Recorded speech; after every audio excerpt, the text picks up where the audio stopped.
जैसा कि हम सब जानते हैं कि सक्षमता परीक्षा नियोजित शिक्षकों के लिए आयोजित हुई थी और उनको विशिष्ट शिक्षक बनाने के लिए आयोजित की गई है। जी, जी, जी। और उस सेवा में परीक्षा में बिहार सरकार ने एक कॉलम ये भी रखा था कि उनको समस्थानिक इंडेक्स में या वेतन संरक्षण का लाभ उनको दिया जी, जाएगा। जी, जी, जी, जी। जो वेतन मिल रहा है उससे कम किसी हाल में नहीं होगा। जी। लेकिन कुछ तकनीकी गड़बड़ी कहिए या विभागीय रूप से उसको सटीक नहीं बैठ पाया तकनीकी रूप से एचआरएमएस में एंट्री करने में, जी, तो जल्दी से जल्दी वेतन भुगतान करने में, क्योंकि 2 से 3 महीना हो गया था शिक्षकों को और माली हालत खराब हो गए थे। जी, जी, जी।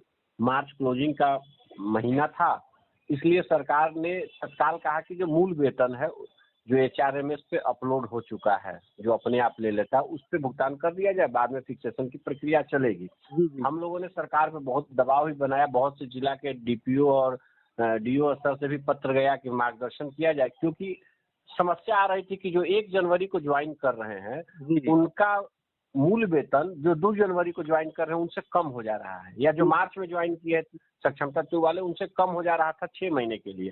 हाँ, जी। उनका इंक्रीमेंट जुलाई में मिल रहा है और जो बाद में ज्वाइन किए हैं यानी 1 जनवरी को जो ज्वाइन नहीं किए हैं उनका इंक्रीमेंट जनवरी 2026 में दिख रहा था।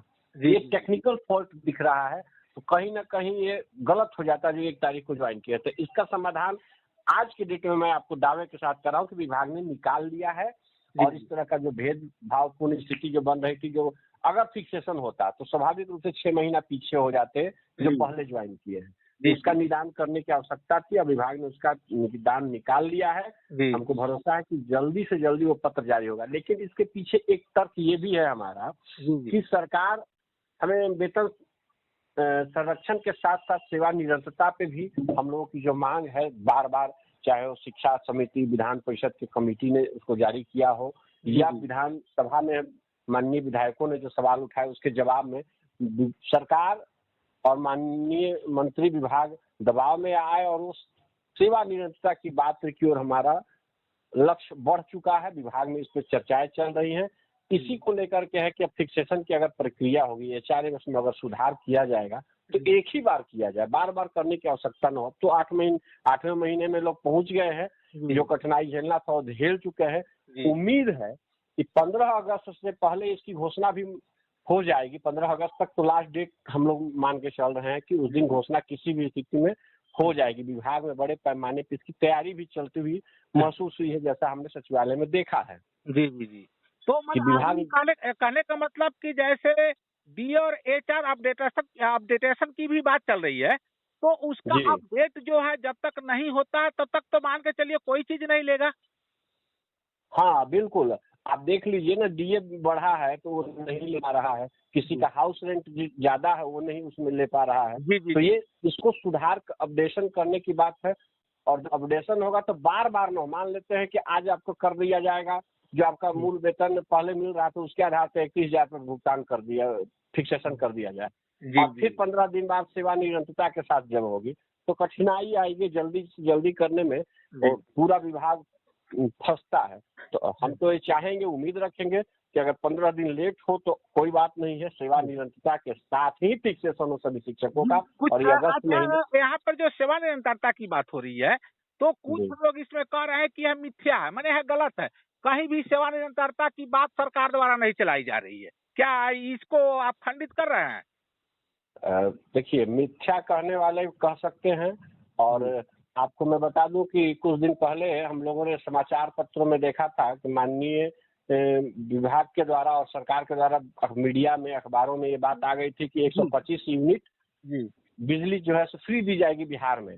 लेकिन उसके अगले दिन विभाग की तरफ से एक प्रेस नोट जारी हुआ कि इस तरह की कोई चर्चा नहीं है, कोई बातचीत नहीं है। जी, जी, जी, जी। लेकिन उसके 15 दिन के अंदर ही माननीय मुख्यमंत्री जी ने ट्वीट करके उसको लागू भी कर दिया। जी, जी, जी, जी, जी, जी, वही तो बात। ये सरकार का और विभाग का कुछ होता है, जो चीजें हैं, जो अंदर खाने की बातें हैं, कुछ जिनको जानकारी मिल जाती है वो बातें स्वीकार कर लेते हैं। कुछ चीजें तो ऐसी होती है ना जिसपे चर्चा सार्वजनिक हो जाने से कहीं ना कहीं हम लोग घाटे में चल जाते हैं या थोड़ा सा आगे बढ़ जाता है देश। लेकिन उससे हम घबराने वाले नहीं हैं। हमें पूर्ण भरोसा है जी। कि सेवा निरंतरता सभी शिक्षकों को मिलेगी। अब मैं इस पॉइंट पे आना चाहता हूं कि इस बीच एक और हम लोगों के बीच में सोशल मीडिया पे या हम लोगों के बीच में चर्चा का विषय है कि एक 25% 20% वेतन वृद्धि की बात आ रही है। जी जी जी। और अगर 25% वेतन वृद्धि, सेवा निरंतरता का लाभ मिलेगा तो किसका वेतन बढ़ेगा? सिर्फ विशिष्ट शिक्षकों का। जी जी जी जी जी। उनकी संख्या कितनी है? जी जी जी जी जी। और सरकार, चुनावी वर्ष है, सरकार को सबको खुश करना है। मैंने कहने अगर का मतलब वेतन वृद्धि केवल विशिष्ट शिक्षकों पर लागू होगा? बिल्कुल नहीं, सेवा निरंतरता ही विशिष्ट शिक्षकों पे लागू होगा। बीपीएससी शिक्षकों पे सेवा निरंतरता लागू नहीं होगा। कहाँ से लागू होगा? संभव नहीं है। जी जी जी। मैंने बिल्कुल फ्रेश वैकेंसी थी। नहीं, एक चीज और आया है जो अभी आप बोले हैं कि जैसे वेतन वृद्धि मैंने और उम्र सीमा की बढ़ोतरी, तो यह जी, जो है सभी नियोजित से लेके बीपीएससी और विशिष्ट सब पर लागू होगा? उम्र सीमा की बढ़ोतरी तो सब पे लागू हो जाएगा, चाहे वो नियमित हो, चाहे नियोजित हो, जी जी चाहे वो बीपीएससी वाले अध्यापक हो जी या हमारे विशिष्ट भाई बंधु हो, चाहे प्रधान शिक्षक हो, जी जी जी। चाहे प्रधानाध्यापक हो, सब पे लागू हो जाएगा एक समान रूप से। उम्र सीमा वाली बात तो वो है। और ये प्रस्ताव पहले से नहीं था, ये प्रस्ताव परसों शामिल हुआ है, इस पे कार्य शुरू हुआ है। प्रस्ताव अभी पारित हुआ नहीं है, इस प्रस्ताव बनने की ओर अग्रसर है, मामला बढ़ गया है, फाइल इसका तैयार हो रहा है। आज सेशन हेतु राज्य स्तरीय पत्र नहीं निकलता है, HR और DA अपडेटेशन नहीं करता है, यह सारी जो मुद्दाएं हैं और जो हम लोग अभी तक बात किए हैं, तो अगर नहीं करता है तो हम लोग अंतिम चरण में क्या करेंगे? तब तो सभी संगठनों को इस पे एक कड़ा निर्णय लेने की आवश्यकता है, क्योंकि लोकतंत्र में सड़कें सुनी नहीं होनी चाहिए। हम बिल्कुल आशान्वित है कि सरकार हमारे पक्ष में करने जा रही है, लेकिन सरकार को भी लगना चाहिए कि अगर हम नहीं करेंगे, अगर झांसे में लाकर के शिक्षकों को बेवकूफ बनाने का काम करेंगे, तो संगठन की भूमिका यहाँ महत्वपूर्ण हो जाती है। और सभी संगठन को एकजुट करने का प्रयास करते हुए हम लोग बड़े आंदोलन की घोषणा करेंगे। चुनाव से पूर्व हम लोग बड़े आंदोलन का घोषणा करेंगे। जी जी।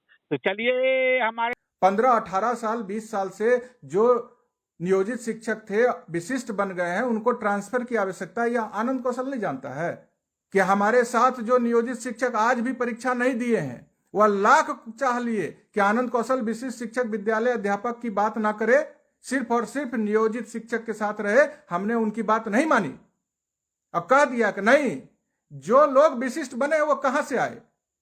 वो तो नियोजित थे। 17, 18, 20 साल हमारे साथ संघर्ष किए हैं कि हमारे भाई बहन का स्थानांतरण रक्षाबंधन से पहले आपको करना पड़ेगा।